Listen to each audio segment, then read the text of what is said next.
خلیفہ نہیں ہوتا۔ اس بنیاد پر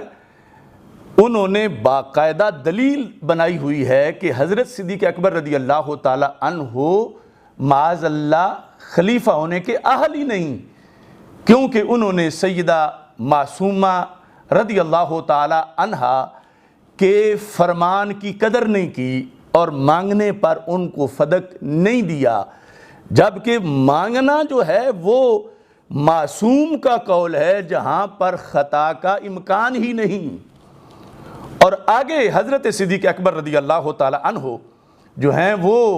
نہیں دے رہے تو معاذ اللہ وہ ظالم ہیں۔ یہ مقام ہے کہ آگے جواب کیا دینا ہے۔ حضرت سیدنا مہر علی شاہ صاحب رحمۃ اللہ علیہ کا جو تصفیہ کا کلام ہے، سارے لوگوں کو میں نے کہا کہ جب انہوں نے ایک دلیل کے جواب میں وہ گفتگو کی ہے تو اسے جواب بنا کے گفتگو کرو، اسے مطلقاً نہیں کہ مطلقاً جیسے معصومہ کا مطلب بتایا جاتا ہے، اسے انہوں نے لکھا ہے کہ یہ دلیل مخالفین دیتے ہیں اور میں اس کا یہ جواب دے رہا ہوں۔ تو مخالفین کی دلیل یہ ہے کہ معصومہ کے لفظوں میں امکان خطا نہیں، چونکہ ان کے بارے میں آیت تطہیر آئی ہوئی ہے، اور دوسری طرف ابو بکر صدیق رضی اللہ تعالی عنہ غیر معصوم ہیں، تو اس بنیاد پر معصومہ سیدہ فاطمہ رضی اللہ تعالی عنہ کے کلام میں جب امکان خطا ہی نہیں تو دوسری طرف پھر ظلم ہے اور ظالم بندہ خلیفہ نہیں ہو سکتا۔ اس کا جواب دینے کے لیے مجبوراً حضرت پیر مہر علی شاہ صاحب رحمۃ اللہ علیہ کو معصومہ اور غیر معصومہ کا مفہوم بیان کرتے ہوئے یہ بتانا پڑا کہ سیدہ رضی اللہ تعالی عنہا معصومہ نہیں، اور معصومہ نہیں کا آگے جو مطلب ہے اس میں یہ ہے کہ امکان خطا ہے، جو کہ ہم نے اس کی تشریح میں کہا کہ جو ماضی کے لحاظ سے جس میں امکان خطا ہے پھر وہ امکان بمعنی وقوع ہے۔ اب ایک ہے کہ مطلقاً کوئی سیدہ رضی اللہ تعالی عنہا کی طرف خطا کی نسبت کرے تو وہ نہ پہلے مرحلے میں جائز ہے نہ دوسرے میں جائز ہے، یہ تیسرا مرحلہ ہے، اور یہاں مقام ہے مقام جواب۔ مقام جواب کے تقاضے جب الزام کا جواب دیا جا رہا ہو تو وہ عام حالات کے علاوہ ہوتے ہیں، کہ جو بات عام حالات میں کرنی مناسب نہ سمجھی جائے، بعض ایسی باتیں مقام جواب میں ان کو کرنا جائز سمجھا جاتا ہے۔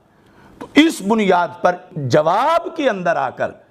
کہ جب پورے دین پر روافض اعتراض کر رہے ہیں سیدہ پاک رضی اللہ تعالی عنہا کی ذات کو آڑ بنا کر کہ چونکہ یہاں امکان خطا نہیں تو پھر ابو بکر صدیق ظالم ہے، پھر وہ خلیفہ نہیں، پھر ان کا جمع کردہ ہوا قرآن صحیح نہیں۔ اب یہاں پر یہ ہے کہ حضرت پیر مہر علی شاہ صاحب رحمۃ اللہ علیہ نے کہا کہ نہیں امکان خطا ہے، لہذا صدیق اکبر ظالم نہیں ہے، لہذا وہ خلیفہ اول ہیں، لہذا قرآن ہے، یعنی یہ ساری چیزیں اس پر آگے مرتب ہوں گی۔ لیکن لفظ امکان خطا جس کا مفہوم غیر معصومہ بیان کرنا ہے، یہ بولتے وقت بھی ہمارا عقیدہ یہی ہے کہ بے خطا بے گناہ سیدہ زہرا رضی اللہ تعالی عنہا، چونکہ جس خطا کا یہاں امکان بتایا گیا وہ گناہ نہیں، اور جب خطا گناہ کے ساتھ ملا کے بتایا جاتا ہے تو پھر اس لفظ خطا سے گناہ کی بو آتی ہے۔ تو یہاں امکان خطا ماننے کے باوجود سیدنا پیر مہر علی شاہ صاحب رحمۃ اللہ علیہ کا، میرا، سارے اہل سنت کا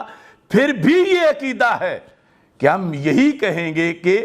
بے خطا بے گناہ سیدہ زہرا رضی اللہ تعالی عنہا، نہ گناہ نہ خطا سیدہ زہرا رضی اللہ تعالی عنہا۔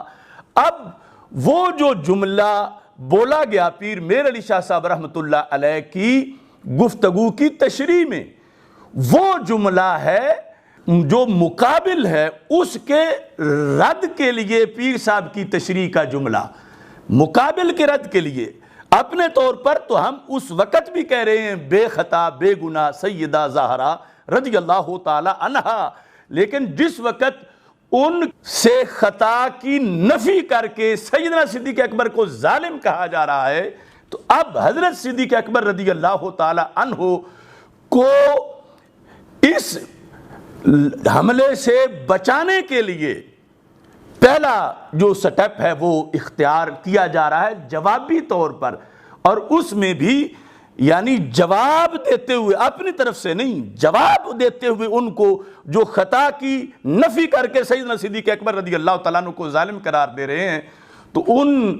کے جواب میں خطا اور وہ بھی اجتہادی، جو گناہ نہیں، جو غلطی نہیں، جو اجر ہے، اس کی نسبت کر کے، اور وہ بھی کہ جس کی بقا نہیں، اس طرح کر کے آگے قرآن کو بچایا جا رہا ہے کہ حضرت صدیق اکبر پھر ظالم نہیں، آپ کا جمع کیا ہوا قرآن درست ہے، آپ دین اسلام کے خلیفہ اول ہیں، اس ساری چیز کو آگے بچایا جا رہا ہے۔ اب اس میں یہ بات کہ عام حالات میں ایک چیز جب اس کا ذکر کرنا نامناسب ہو، بلکہ کبھی صرف نامناسب نہیں ناجائز بھی ہو، لیکن بعض حالات میں وہ کیا بھی جاتا ہے اور جائز بھی ہوتا ہے، اس پر میں 2-3 دلیلیں قرآن مجید اور حدیث سے دے کر پھر گفتگو آگے بڑھاتا ہوں۔ اور یہ جو دلیلیں ہیں صرف اس چیز کی ہیں کہ عام حالات میں گفتگو اور ہوتی ہے، کسی کا جواب دیتے وقت گفتگو کا انداز اور ہوتا ہے، اور وہ لفظ بھی بول دیے جاتے ہیں جو عام حالات میں نہیں بولے جاتے، اور اس کا مقصد اس مخالف کے رد کا ذکر کرنا ہوتا ہے، چونکہ اس نے ایسا اصول بنایا ہوا ہے۔ اب جزاء سیئۃ سیئۃ قرآن میں کہا گیا، تو اب جو سیئہ کی جزا ہے وہ سیئہ نہیں ہے، حسنہ ہے، لیکن جوابی طور پر اسے بھی سیئہ کہہ دیا گیا۔ حضرت سیدنا ابراہیم علیہ السلام قرآن مجید برہان رشید میں موجود ہے، اب ہوں اللہ کے خلیل اور ستارے کو اپنا رب کہہ دیں، یہ کیسے ہو سکتا ہے؟ لیکن قرآن میں ہے کہ انہوں نے کہا فَلَمَّا جَنَّ عَلَيْهِ اللَّيْلُ رَأَىٰ كَوْكَبًا، پھر جب ان پر رات کا اندھیرا آیا تو ایک تارا دیکھا، قَالَ هَٰذَا رَبِّي، اب ہاذا کس پر بولا؟ ستارے پر، ہاذا ربی، یہ جملہ ستارے کے لحاظ سے میں کہوں، آپ کہیں، کوئی کہے تو کفر ہوگا کہ ستارہ تو رب نہیں، رب تو وحدہ لا شریک اللہ ہے۔ تب ہاذا ربی، قرآن کہہ رہا ہے کہ ابراہیم علیہ السلام نے ستارے کے بارے میں کہا۔ اب کتنا وہ شخص پاگل ہوگا جو قرآن کے خلاف ڈنڈورا پیٹنا شروع کر دے کہ قرآن نے تو حضرت ابراہیم علیہ السلام پر الزام لگا دیا ہے کہ وہ غیر اللہ کو اپنا رب مان رہے ہیں۔ اس طرح کی قرآن کے خلاف گفتگو کا کوئی مطلب نہیں بنتا، غلط ہے یہ گفتگو قرآن پر الزام لگانا۔ ہاذا ربی ہے، کہا ہے حضرت ابراہیم علیہ السلام نے، مگر اس کا مطلب کیا ہے کہ آپ نے مخالف کو جواب دیتے ہوئے جب یہ کہا ہاذا ربی، تو مطلب یہ تھا میں تو اس کو رب نہیں مانتا، لیکن تم رب بنائے ہوئے ہو، اب تمہاری اصطلاح پر اس پہ بات کر لیتے ہیں۔ تو اب ترجمہ کیا بنے گا؟ قال ہاذا ربی، اعلیٰ حضرت فاضل بریلوی رحمۃ اللہ علیہ ترجمے میں لکھتے ہیں، بولے اسے میرا رب ٹھہراتے ہو، اسے میرا رب ٹھہراتے ہو۔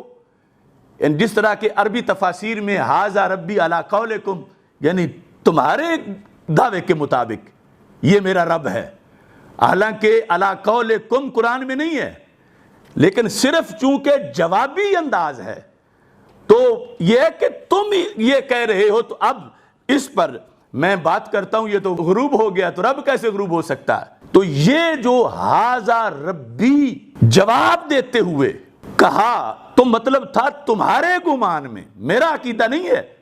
لیکن تمہارا عقیدہ ہے، تو اس پر بول کر پھر آگے گفتگو کی۔ اب اس کو یہ کوئی کہے کہ ابراہیم علیہ السلام کی طرف یہ تو قرآن نے غلط نسبت کر دی ہے اور قرآن کے خلاف احتجاج کو شروع کر دے، تو وہ کتنا بڑا ظالم ہوگا اور قرآن کا منکر ہوگا کہ جو اس کو لے کر آگے قرآن کے خلاف پراپیگنڈا کرے۔ یہ تو قرآن نے بتایا ہے لیکن یہ لفظ جوابی طور پہ بولے گئے ہیں، اور اس میں یہ ہے کہ تمہارے نظریے پر تم اس ستارے کو میرا رب کہہ رہے ہو، تو یہ تو غروب ہو گیا ہے، اور رب تو غروب نہیں ہوتا، اور میں غروب ہونے والوں سے محبت نہیں کرتا۔ تو اب یہ ساری گفتگو جو آگے چلے گی وہ مسلمات خصم، مسلمات مخالف کے لحاظ سے ہے۔ حضرت ابراہیم علیہ السلام کا اپنا موقف نہیں ہے کہ ھذا ربی اسے کہیں، مخالف کے موقف کو ذکر کرتے ہوئے اس کے ساتھ گفتگو فرما رہے ہیں۔ ایسے ہی قرآن مجید برہان رشید میں رسول اکرم صلی اللہ علیہ وسلم کو رب ذوالجلال نے فرمایا، قل لا تسألون عما اجرمنا، اے میرے محبوب صلی اللہ علیہ وسلم آپ یہ فرما دو، کن سے؟ کافروں سے۔ اب یہ بھی جوابی کارروائی ہے،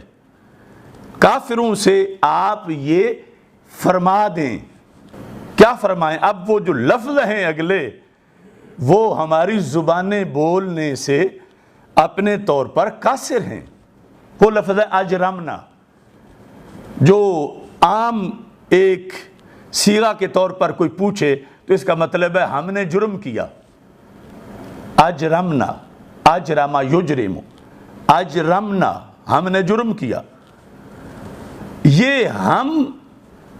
کون سی ذات کا یہاں ذکر ہو رہا ہے اجرمنا میں؟ یہ رسول پاک صلی اللہ علیہ وسلم اپنا ذکر کر رہے ہیں اور رب کروا رہا ہے، قل محبوب آپ فرما دو۔ یہ جو تمہارے سامنے تمہیں بار بار کہتے ہیں کہ تمہارا یہ جرم ہے، تمہارا یہ جرم ہے، تمہارا یہ جرم ہے، معاذ اللہ، محبوب تمہارا تو کوئی جرم نہیں،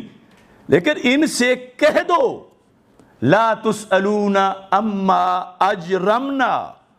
اب لفظ تو صرف اجرمنا ہے، مگر ترجمہ کیا ہوگا؟ جو ہم نے ساری دنیا کو یہ الفاظ کنز الایمان سیمینار میں بھی بتائے کہ تم فرماؤ ہم نے تمہارے گمان میں اگر کوئی جرم کیا، تمہارے گمان میں، یعنی اجرمنا کا لغوی معنی جو ہے یہاں سے ہٹا کر اگر بولیں تو جو ہم نے جرم کیا، تو کیا معاذ اللہ یہ تسلیم کیا جا رہا ہے اپنی طرف جرم کی نسبت کو؟ نہیں، مطلب یہ تمہارے گمان میں، ہم نے تو کوئی نہیں کیا، تمہارے گمان میں جو تم دعوے دار بنے ہوئے ہو، تو فرماؤ ہم نے تمہارے گمان میں اگر کوئی جرم کیا تو اس کی تم سے پوچھ نہیں، نہ تمہارے کوتکوں کا ہم سے سوال ہے، یعنی لا نسأل عما تعملون، جو تم کر رہے ہو اس کا ہم سے نہیں پوچھا جائے گا، جو ہم کر رہے ہیں وہ تم سے نہیں پوچھا جائے گا۔ اب اجرمنا یہاں پر جو لفظ بولا گیا تو یہ لفظ براہ راست ذات رسول علیہ السلام پر بولنا کفر ہے، حرام ہے، ناجائز ہے کہ اس میں جرم کی نسبت کی جا رہی ہے، اور قرآن میں یہ بولا گیا ہے تو کس پر بولا گیا، کس لحاظ سے؟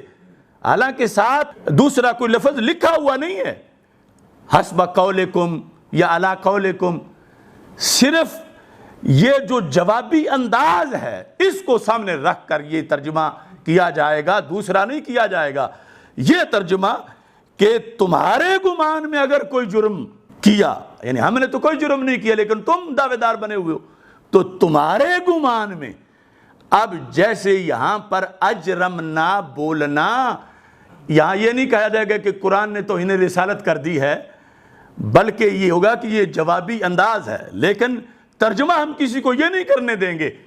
کہ کوئی کہے کہ اس طرح تمہارے گمان کے بغیر ترجمہ کرے کہ محبوب تم یہ کہہ دو کہ جو ہم نے جرم کیا اس کا تم سے نہیں پوچھا جائے گا، جس طرح کہ کئی ترجمہ کرنے والوں نے ایسا کیا ہوا ہے۔ تو ہم جو اہل سنت ہیں، ہمارے امام نے اور ہم نے اس پر پورا سیمینار کیا ہوا ہے کہ اس میں ترجمہ یہ نہیں کریں گے کہ جو ہم نے جرم کیا، بلکہ ہوگا تمہارے گمان کے مطابق